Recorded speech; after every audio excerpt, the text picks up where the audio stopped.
Yes guys, welcome back to this week's video. Today I need to get this car ready for the MOT. So in the last video you'd have seen I changed the CV joint on the driver's outer part of the drive shaft.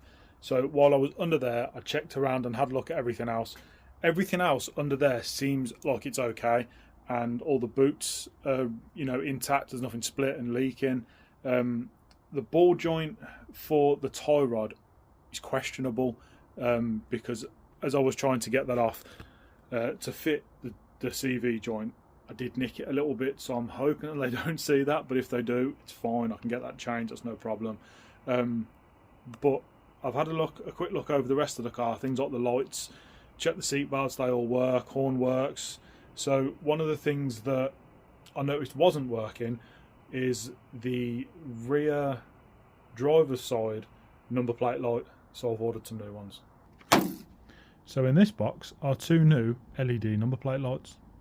So as I've taken these off, I've just noticed the connections. That was the one that was working from the passenger side. That's okay. For this one, oh dear, look at that. So that's more than likely why they'd stop working.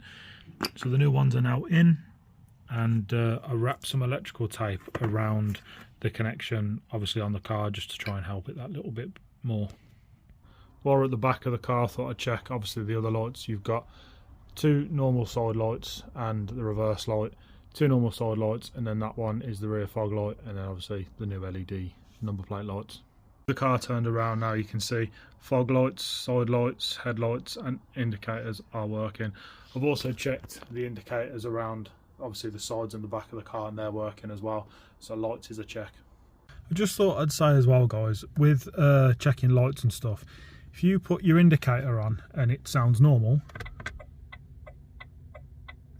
then you're all good. However, if you put your indicator on and it flashes quickly there and you can hear it going tick tick tick tick tick tick, that's usually an indication that one of your bulbs has gone. Also, while we're sat in the car, I thought I'd show obviously window wipers.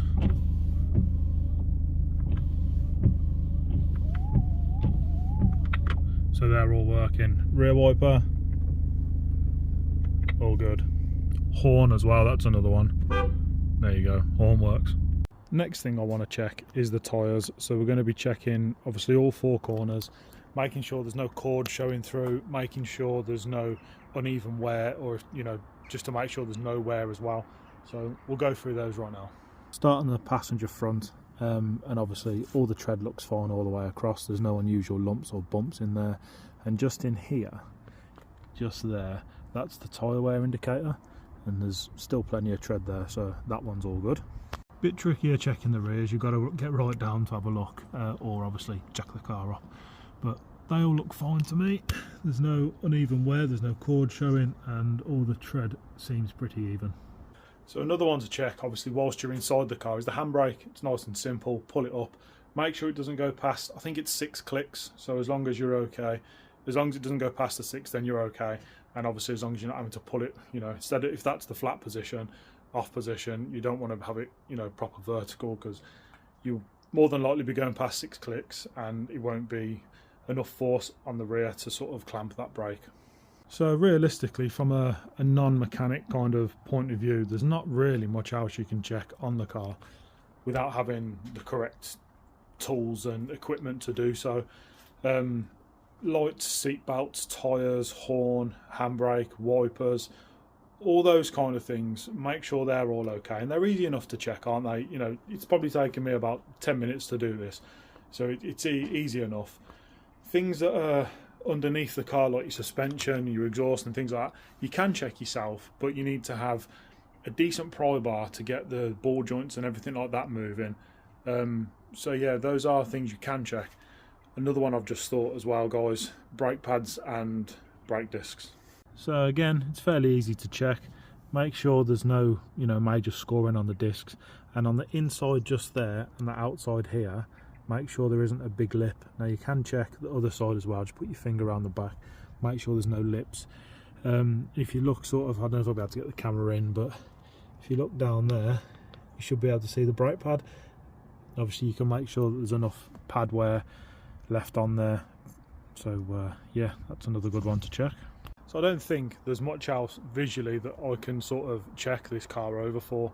I've gone through the main sort of bits that you can check yourself, like I said.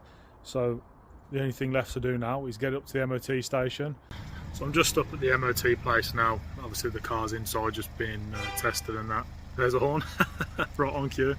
So I'll let you guys know once it's come out what the verdict is. Hopefully it passes. Right guys, I can report we are all good. So if this video helps you, give you a bit of an insight into what you can check yourself, and give me a thumbs up, drop me a comment, and hopefully your car can pass too. Thanks so much for watching guys, and I will see you next time.